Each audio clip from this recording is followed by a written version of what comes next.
کبھی غور تو کیجئے گا، نماز اگر آپ کو پتہ چل جائے ہے کیا، تو اسلام آپ سے نماز نہیں پڑھوائے گا، آپ کو روکے گا نماز پڑھنے سے، آپ ایسا نماز میں لگ جائیں گے اگر آپ کو معلوم ہو جائے کہ یہ ہے کیا چیز۔ ہمیں معلوم نہیں ہے، معرفت امام نہیں ہوتی ہے تو آدمی دشمن امام بن جاتا ہے، معرفت صلاۃ نہیں ہوتی ہے تو آدمی یا دشمن نماز بنتا ہے یا اہمیت کم سمجھتا۔ اب بہت بھونڈی سی آج کی مجلس میں دو تین ذرا بھونڈی سی مثالیں آئیں گی جن کے لیے میں نے کل ہی معذرت کر لی کہ اگر کبھی ایسے جملے آ بھی جائیں تو میری مجبوری کا خیال رکھیے کہ جلدی جلدی بات کر رہا ہوں۔ جیسے فرض کیجئے، اور فرض کیوں کریں، حقیقت اس مجمع میں اگر کہیں میرے زمانے کا امام یا چوتھا امام بیٹھا اور آپ کے برابر ہی فرض کیجئے بیٹھا، آپ کو عزت دے رہے ہیں، آپ کو احترام دے رہے ہیں جو دینا چاہیے، جو آپ خود بھی تیار ہیں جس کے لیے؟ نہیں، کیوں؟ پتہ نہیں، معلوم نہیں ہے نا کہ امام ہے یہ، آپ انہیں ایک عام آدمی سمجھ رہے ہیں، واقعات کا ایک سلسلہ، لیکن آج کا موضوع کچھ اور۔ جب معلوم نہیں ہوتی حقیقت، ہمیں پتہ ہی نہیں کہ نماز ہے کیا۔ نماز ایک ایسی عبادت ہے کہ اگر پتہ چل جائے تو اسلام کو یہ کہنا پڑے گا تمہارے لیے نماز حرام ہے، اور یہ کہا بھی ہے کچھ لوگوں کے لیے۔ بہت ہی مزیدار، بہت ہی پیاری، بہت ہی حسین، بہت ہی مزہ دینے والی عبادت ہے نماز، بوجھ نہیں ہے۔ زبردستی زنجیر باندھ کے آپ کو نماز مصلی پہ نہیں لایا جائے گا اگر پتہ چل جائے نماز کیا ہے۔ نماز کیا ہے، کیا نماز؟ بہت مختصر کہتا ہوں، علماء نے تو بڑے دلچسپ انداز میں اس مثال کو بیان کیا۔ یہ مثال ہے، اور مثال پہ زیادہ اعتراض نہیں ہوتا کہ آپ جملے پکڑنے لگے۔ ہم نے کہا فلاں صاحب تو شیر ہیں، آپ نے کہا شیر ہیں تو ان کے پنجے کہاں؟ تو وہ تو شیر تو چار ہاتھ پاؤں پہ چلتا، شیر کی تو دم ہوتی ہے، شیر کے تو ایسے دانت ہوتے ہیں۔ بھائی، جو مثالیں دی جاتی ہیں اس میں منطق اور فلسفہ کہیں رکھ کر آئیے اپنے گھر میں۔ بعض لوگوں کو تو ان چیزوں کا بھی شعور و سمجھ نہیں ہے۔ نماز مثال دے رہا ہوں، نماز کیا چیز ہے؟ آپ کھڑے ہوئے اپنی جگہ، آپ نے کائنات پہ نگاہ ڈالی، آپ کو اللہ کی عظمت و قدرت نظر آئی، سورج کو چرانے والا، چاند کو پیدا کرنے والا، ہوائیں بارش برسانے والا، ہم جیسے انسانوں کو آپ نے بے اختیار کہا اللہ اکبر، اللہ سب سے بڑا، اللہ کی کبریائی آپ کی زبان پہ آئی، بھائی ادھر آپ نے یہ کہا، اور اللہ کا آپ سے کانٹیکٹ ہو گیا، اللہ آپ سے باتیں کرنے لگا تو اب آپ نے کہا کہ بات شروع ہو رہی ہے۔ جیسے لوگ مجھ سے ملتے ہیں، یہ جھوٹی مثال ہے، مجھ سے ملتے ہیں کسی مقصد کے لیے بھی ملے، نہیں پہلے کہتے مولانا بہت آپ کی مجلسیں پسند آتی ہیں، آپ بہت اچھا پڑھتے ہیں۔ یہ بچہ بھی کون سا تھا جو پرسوں کہہ رہا تھا کہ مولانا آپ کی مجلس مجھے بہت اچھی لگتی ہے، سمجھ میں بھی نہ آئے تب بھی اچھی لگتی ہے، یہ ایک بچہ یہاں کہہ رہا تھا۔ تو ابھی جیسے ہی ہم نے کہا اللہ سب سے بڑا، اللہ لائن پر آ گیا ٹیلی فون کی، بلکہ آمنے سامنے کہا تم سے باتیں کرنا۔ ہم نے کہا ایسے کیسے بات کریں، پہلے اس کی تعریف تو کر دیں، الحمدللہ رب العالمین الرحمن الرحیم مالک یوم الدین۔ ابھی ہم نے اللہ کی تعریف شروع کی، مگر فوراً یہ خیال آیا کہ ایسا نہ ہو کہ آج ہم نے اللہ کو مانا کل ہٹ جائیں تو اسی سے پہلے ایک سوال کر لو، اہدنا الصراط المستقیم، خدا بندہ یہ جو سیدھا راستہ ہمیں مل گیا کہ ہم نے تیری عظمت کو بھی مانا، تیری تعریف بھی کی، ہمیں اس پہ باقی رکھنا۔ خدا نے مسکرا کے کہا اچھا صراط مستقیم پہ باقی رہنا، پتا بھی ہے صراط مستقیم کسے کہتے ہیں؟ ہم نے کہا پتا ہے، صراط الذین انعمت علیہم غیر المغضوب علیہم ولا الضالین، ان کا راستہ جن پر تیری نعمتیں نازل ہوئی ہیں، جن پہ تیرا کبھی غضب نہیں آیا، یہ راستہ مانگ رہے ہیں۔ جیسے ہی ہم نے یہ کہا، خدا کی تعریف مکمل کی، خدا نے ایک مرتبہ کہا کہ یہ ساری باتیں تمہیں پتہ کیسے چلی؟ ہم نے کہا جی ایک کتاب میں پڑھی، تو اس کتاب میں کچھ اور بھی یاد ہے؟ ہم نے کہا بالکل یاد ہے، بسم اللہ الرحمن الرحیم، انا انزلناہ فی لیلۃ القدر، لیلۃ القدر خیر من الف شہر۔ ادھر مکمل ہوا وہ سورہ، اور ہمیں خیال آیا ارے اللہ ہم سے باتیں کر رہا، اللہ ہم سے باتیں کر رہا ہے، اتنا بڑا ہو کر ہم بے اختیار ایک بار تعظیم کے لیے جھک گئے۔ سبحان ربی العظیم و بحمدہ، میرا عظیم رب پاک ہے میرا عظیم رب، مجھ سے باتیں کر رہا ہے، یہ کہہ کے کھڑے ہوئے، وہاں سے رسید آ گئی، وہاں سے رسید آ گئی، سمع اللہ لمن حمدہ، جو اللہ کی تعریف کر رہا ہے، اللہ نے سن لی تمہاری بات، اللہ سن رہا ہے تمہاری بات۔ ہماری وہ حالت ہونی چاہیے، ہماری وہ حالت ہونی چاہیے جو حبیب ابن مظاہر کی حالت ہوئی تھی زینب کبریٰ کا سلام سن کر۔ کہا زینب، کہا مجھ جیسا ادنا غلام، مجھے سلام بھجوایا جا رہا براہ راست، وہ تو اللہ ہے جو زینب سے بھی بڑا ہے، اور ہم ہیں جو حبیب سے بھی حقیر ہیں، وہ اللہ ہمیں رسید دے رہا ہے، سمع اللہ لمن حمدہ، تم نے میری تعریف کی، ہم نے سن لیا، بس جیسے ہی ہمیں پتا چلا اللہ نے ہم جیسے ادنا غلام کو اتنا بڑا رتبہ دیا، بے اختیار ہم شکر کے سجدے میں گر پڑے، سبحان ربی الاعلی و بحمدہ، شکر، ہم اتنے بڑے ہو گئے کہ براہ راست اللہ سے باتیں کر رہے ہیں، بیٹھ گئے۔ اللہ نے مسکرا کے کہا، اچھا تم نے میری بارگاہ میں شکرانہ کیا، اور میرا وعدہ لَإِنْ شَكَرْتُمْ لَأَزِيدَنَّكُمْ، میرا شکر ادا کرو گے تو میں اور نعمت بڑھاؤں گا، تو اب بتاؤ کیا مانگتے ہو؟ تم نے ابھی میری بارگاہ میں سجدہ کیا نا، تو اب میں خوش ہوا، بتاؤ کیا مانگتے ہو؟ یہ اللہ کا وعدہ ہے لَأَزِيدَنَّكُمْ۔ ہم نے سوچا کیا مانگے، اولاد، کوٹھی، نئے ماڈل کی کار، یہ بچوں کے لیے میں بار بار آئی فون کہہ دیتا ہوں، نئے ماڈل کا آئی فون، عورت کا ہے بہترین زیور، بہترین لباس، وہ اللہ کہہ رہا تم نے میرا شکر کیا، میرا وعدہ ہے میں بڑھاؤں گا، مانگو کیا مانگتے۔ اب ہم سوچ رہے ہیں کیا مانگیں، فوراً خیال آیا کہ یہ ساری چیزیں مانگنے کا فائدہ کیا، یہ سب یہاں رہ جائیں گے، مانگنا ہے، وہ خوش ہے نا اس وقت، استغفر اللہ ربی واتوب الیہ، خدا بندہ مانگا تو یہ مانگا کہ ہمارے سارے گناہوں کو معاف کر دے، بس جیسے ہی ہم نے یہ کہا فوراً خدا نے کہا جا، تیرے سارے گناہ معاف ہو گئے۔ یہ حدیث ہے کہ نہیں کہ ہر نماز کے بعد مومن کے گناہ اس طرح معاف ہوتے ہیں جیسے کوئی نہر سے نہا کے نکلے تو پاک ہوتا ہے، جیسے آندھی میں درخت کے پتے ٹوٹ کے گر جاتے ہیں۔ ہم نے کوٹھی نہیں مانگی، ابھی ہم نے بنگلہ نہیں مانگا، ابھی ہم نے گاڑی نہیں مانگی، ہم نے کہا جب وہ دینے والا اتنا خوش ہو کے دے رہا تو وہ مانگو نا جو دنیا میں بھی کام آئے، آخرت میں بھی کام آئے۔ ہم نے توبہ کی، ہم نے معافی مانگی، یہ معافی ہے جو دنیا میں بھی کام آتی ہے اور آخرت میں بھی کام آتی ہے۔ وہ حدیث کس امام کی ہے؟ وہ حدیث کس امام کی ہے کہ بدترین ڈاکو نے جب توبہ کی تو عالم کے سر پہ بادل نہیں گیا، اس کے سر پہ گیا، انہی چوتھے امام کی جن کی مناسبت سے میں بیان کر رہا ہوں۔ تو توبہ آخرت میں بھی کام آتی ہے، دنیا میں بھی کام آتی ہے۔ جیسے ہی پیغام ملا، اب یہ جملے کو میں پڑھاؤں گا لیکن پہلے آج کی مثال پوری ہو جائے۔ جیسے ہی پیغام ملا کہ اللہ نے تمہاری یہ توبہ قبول کر لی، سب گناہ معاف، تم پاک ہو گئے، پاکیزہ ہو گئے، ہمارا دل شکر سے بھر گیا، ہم دوبارہ شکر کے سجدے میں گر پڑے۔ اللہ نے ہماری زندگی بھر کی سیاکاری، عصیان، نافرمانی، گناہ سب کو معاف کر دیا، سبحان ربی الاعلی و بحمدہ، اور یہ کہہ کے ہم بیٹھ گئے۔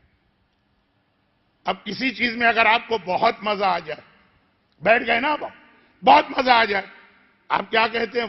ونس مور، بہت مزہ آ جائے، اب قصیدے پڑھے جاتے ہیں اور منقبت پڑھی جاتی ہے، شعر بہت پسند آیا، آپ نے کہا ایک بار اور پڑھیے، ایک بار اور پڑھیے، مقرر، ارشاد، اور کچھ لوگ تو دوسروں کی اردو کی غلطیاں پکڑنے مجمع میں بیٹھتے۔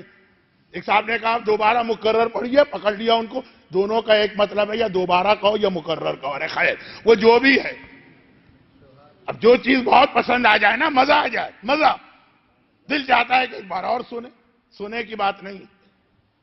میں ڈائیبیٹک پیشنٹ، ممبر پہ بہت بتا چکا ہوں، لیکن ایک صاحب کے گھر گیا، بہت مزیدار آئس کریم انہوں نے کھلا دی، میں نے کہا چلے آج ہم بے احتیاطی کرتے ہیں، ذرا اور دے دیجئے۔ آپ کو کوئی چیز، کوئی ڈیزرٹ پسند آ گیا، آپ نے کہا بھئی تھوڑا سا اور دے دو، ایک گلاب جامن کھائی، بہت مزہ آ گیا، اور بھی ایک کھا لی، ہاتھ بڑھ جاتا ہے نا۔ اب آدھ لوگ کھاتے ہی چلے جاتے ہیں، صاحب خانہ سے کہتے ہیں کہ بھائی میں ویسے پسند نہیں کرتا، آپ کے بہت مزیدار ہے، میں نے 3 گلاب جامنیں کھائی۔ وہ کہتا ہے کھائی تو آپ نے 15 ہیں، لیکن خیر کون گن رہا۔ تو خیر جب بہت مزہ آتا ہے نا، تو آدمی چاہتا ہے یہ چیز دوبارہ ملے، چاکلیٹ اور چاہیے، آئس کریم اور چاہیے. ہم نے کہا مزہ آ گیا بھائی، اس نماز میں تو مزہ آ گیا، اللہ سے باتیں، ہم دوبارہ کھڑے ہو گئے. الحمدللہ رب العالمین، پھر قل هو اللہ، پھر رکوع. یہ پہلی رکعت کے مزے نے ہمیں دوسری رکعت کے لیے کھڑا کر دیا. دوسری رکعت پڑھی، پھر مزہ آ گئے. اب ہم تیسری رکعت پڑھنا چاہتے ہیں، یاد رکھیے روک دیا گیا. کہا کہ مزہ تو آ رہا ہے، بار بار کھڑے ہو رہے ہو، یہ تو بتاؤ تمہیں پتا بھی ہے کہ میں ہوں کون؟ ہم نے کہا ہم نے شروع کیا تھا اللہ اکبر. کہا کہ نہیں، اس کا ایک اور مطلب بھی نکل سکتا ہے، اللہ سب سے بڑا، اور اس کے بعد حبل ہو، لات ہو، منات ہو، عزا اللہ کے بعد دوسرے نمبر پر ہے.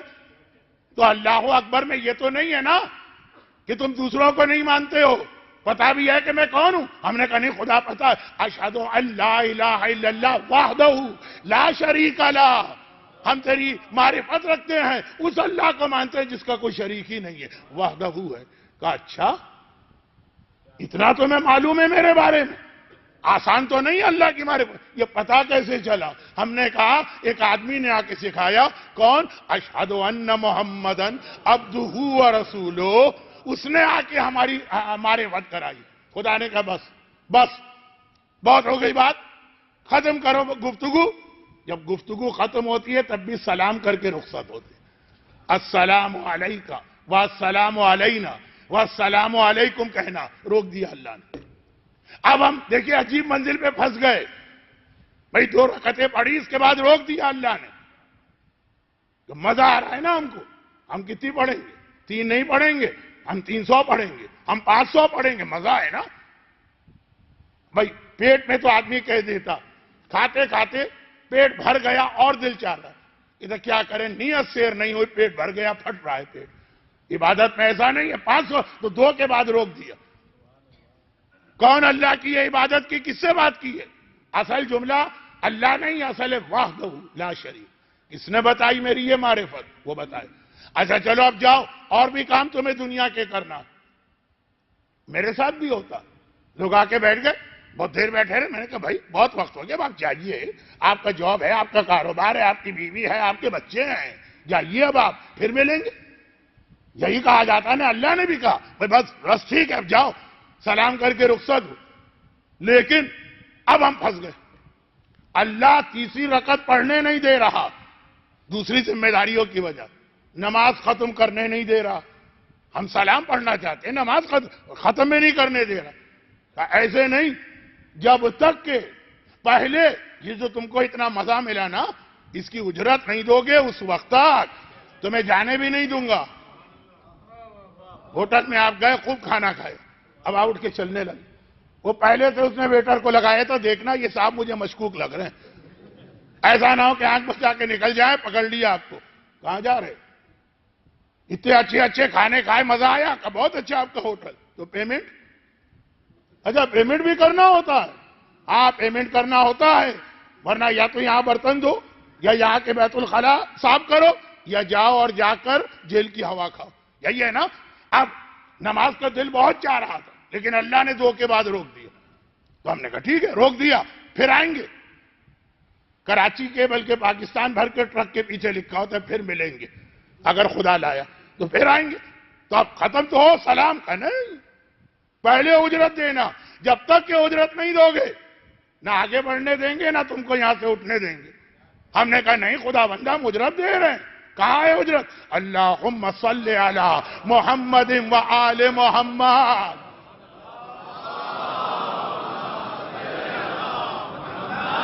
یہ ہے اجرت رسالت، اجر رسالت. اجر کو عربی میں اجر جس کو کہتے ہیں، اردو میں اجرت ہے. کہا جب تک کہ اجرت نہیں دو گے اس وقت تک تمہیں نہ آگے بڑھنے دیں گے کہ سلام پڑھ کے چلے جاؤ. یہ تو بل ادا کیے بغیر بھاگ جانے والی حرکتیں ہو رہی ہیں. تو اب جس وقت ہم نے اجرت ادا کی تب پھر کہا ٹھیک ہے اجرت مل گئی، اب سلام کرو اور اپنے گھر جاؤ. یہ اگر ہم کو پتا چل جائے نماز ہے کیا چیز. اچھا ایک غلطی کبھی نہ کرے، بہت احتیاط سے ایک جملہ کہہ رہا ہوں، ایک غلطی کبھی نہ کرے. جو کام کائنات کا بڑے سے بڑا دشمن اہل بیت نہ کر سکا، وہ آپ خود نہ کیجیے گا۔ کائنات کا دشمن اہل بیت کبھی رسول اور علی میں جدائی نہ ڈلوا سکا، دونوں ایک ہے، ایک نور کے ٹکڑے بھی ہیں اور آیہ مباہلہ میں نفس رسول بھی۔ اب وہ تو پیغمبر کی حدیثوں پہ حدیثیں ہیں، کیا کہوں، انہ لا نبی بعدی، اے علی ہر چیز میں میرے ساتھ ہو، بس نبوت اور رسالت میں نہیں، رسالت خالی رسول کے لیے، باقی ہر چیز میں علی رسول کا ٹکڑا، رسول کا حصہ ٹکڑا بھی صحیح، نفس رسول میں آ جاتے ہیں علی۔ دشمنوں نے بڑی کوشش کی ثابت کرنے کی محمد الگ ہے، علی الگ ہے۔ آپ کبھی بھی اس کا نشانہ نہ بنیے، کبھی نہ کہیے اللہم صلی علی محمد و علی و آل محمد، محمد سے علی کو جدا نہ کریں۔ جب آپ نے کہا صلی علی محمد، علی خود بخود اس میں آ گئے، نفس رسول ہیں، رسول کے ساتھ ہیں، رسالت کے جملے میں الگ ہیں، باقی ہر چیز میں ساتھ ہیں۔ ایسا نہ ہو جو مشن دشمن اہل بیت پورا نہ کر سکا، وہ نادانی اور ناسمجھی میں محب اہل بیت پورا کر دے۔ تو یہ نماز مزہ 2 رکعت کے بعد بھی ہم رکتے نہیں، اللہ نے روک دیا، اور بھی کام ہے، جاؤ پھر بات کریں گے، اور بات کریں گے، پھر بلاتا ہے 3 گھنٹے بعد، پھر بلاتا ہے 4 گھنٹے کے بعد، ابھی جاؤ اور کام بھی کرنا ہے۔ اب یہاں پر ایک چھوٹی سی حدیث، پتہ نہیں وقت کہاں چلا گیا، اور وہ یہ کہ آپ کہیں گے لیکن مولانا یہ تو فجر کی نماز آپ نے بتائی، مغرب تو ہم 3 پڑھتے ہیں، عشاء تو 4 پڑھتے ہیں، تو وہ حدیث آپ سنتے ہیں؟ یقیناً سنی ہوگی، بہار میں بھی ہے اور من لا یحضرہ الفقیہ میں بھی ہے، تھوڑے الفاظ مختلف ہیں۔ وہ کیا، میں کراچی میں بہت سارے امام باڑوں میں طریقہ تھا کہ ہر ہفتے مجلس پڑھنے جاتا تھا، مثلا جمعرات کہیں منگل جاتا ہوں، مجلس کے بعد مثلا چائے ملتی ہے تبرک میں، ٹھیک ہے، یا مجلس کے بعد ایک بسکٹ رکھا ہوتا ہے، جو ٹکی پیک آتے ہیں بچوں کے لیے چھوٹے، وہ چلے ٹھیک۔ لیکن کبھی ایسا ہوا وہاں گیا، آج چائے نہیں، آج آئس کریم ہے، چائے ہے لیکن اس کے ساتھ آئس کریم بھی ہے، آج ٹکی پیک کے ساتھ بہترین کیک بھی ہے۔ کیوں؟ کہا مولانا آپ کو خیال نہیں رہا آج ولادت کی رات ہے، ولادت کی رات ہے تو اور زیادہ خوشی ہے، تو اور بہتر نیاز کا انتظام کیا گیا۔ اب روایت سنیے، معراج کی رات رسول اللہ آسمان سے 5 نمازیں لے کر آئے، ہر نماز 2 رکعت تھی جو ابھی میں نے بتائی ہے، لیکن جب حسین پیدا ہوئے، حسین کی ولادت کی خوشی میں رسول اللہ نے نماز کی رکعتیں بڑھا لی۔ آج اتنی خوشی ہے کہ ونس مور ذرا اور مزیدار چیز کی تعداد میں اضافہ کیا گیا۔ یہ 17 رکعت نماز ولادت حسین کے بعد تھی، ورنہ پہلے صرف 10 رکعت نماز تھی۔ اچھی چیز، مزہ آ رہا۔ ہم تو پہلے بھی 2 رکعت کے بعد تیسری پڑھنا چاہتے تھے، روک دیا گیا، لیکن جب حسین پیدا ہوئے کہا جتنی خوشی اور مزہ لو۔ حسین والا نماز کو بوجھ سمجھے، یہ کیسے ہو سکتا؟ نماز کا مزہ لیجئے، تب پھر یہ حکم آئے گا، لا رہبانیت فی الاسلام، خبردار یہ بھی نہ کرنا کہ ہر وقت مصلی پر بیٹھے رہے نا۔ دل تو یہ چاہ رہا، ڈاکٹر نے مجھے روک دیا، اور آنا ٹھیک ہے، کبھی کبھار گلاب جامن کھا لیں، لیکن وہ بھی 2۔ یہ تو نہیں نا کہ آپ، مجھے علامہ اقبال کا واقعہ، وہ بھی ڈائیبیٹک تھے، آم کا بہت دل چاہتا تھا، آم کے شوقین تھے، ڈاکٹر نے کہا اچھا ہم آپ کو اجازت دیتے ہیں دن میں 1 آم کھایا کریں، کھا لیتے۔ شوگر ہائی پہ ہائی، بار بار پوچھتا ہے دوا لے رہے ہیں؟ لے رہا ہوں۔ غذا وہی ہے جو میں نے لکھی ہے، وہی آم کا صرف ایک دن ڈاکٹر اتفاق سے ایسے وقت آیا جب علامہ اقبال آم کھا رہے تھے، اتنا بڑا آم وہ سامنے رکھا ہے اور وہ کھا رہے ہیں۔ ڈاکٹر نے حیران ہو کر کہا ہاں یہ کیا، آپ ہی نے تو کہا تھا کہ 1 آم کھا سکتے ہو، تو وہ 1 آم جو 50 آم کے برابر ہے، تو اب یہ غلطی نہ ہونے پائے۔ چنانچہ اسلام نے کہا کہ 2 رکعت کے بعد اگر اور مزہ آ بھی رہا ہے تو بس 1 آم کی اجازت دی ہے، اس سے زیادہ نہیں۔ 2 رکعت کے بعد روک دیا گیا تاکہ دنیا کے دوسرے کام نہ روکیں۔ تو بار بار جو جملہ میں نے کہا اگر ہمیں نماز کا مزہ آ جائے. تو مسئلہ یہ نہیں ہے کہ ہم کو نماز پڑھوانا پڑے گی، آیت سنائیے، روایت سنائیے، عذاب بتائیے بے نمازی کا. نہیں، مسئلہ الٹا ہوگا، روکنا پڑے گا نماز سے. کسی طرح سے اس کو اتنا مزہ آ رہا ہے.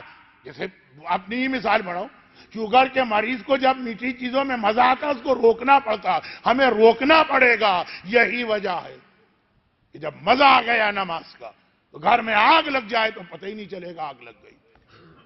بیٹا کنویں میں گر جائے پتہ ہی نہیں چلے گا کنویں میں گر گیا. پاؤں میں تیر لگ جائے، تیر کھینچ لیا جائے، پتہ ہی نہیں چلے گا انسان کو، اگر وہ نماز کا مزہ جانتا. ہم اور آپ نہیں جانتے نماز کا مزہ. بس آج کی بات تو یہیں ختم ہو گئی. برحمتك يا أرحم الراحمين وصلى الله على محمد وآله الطاهرين.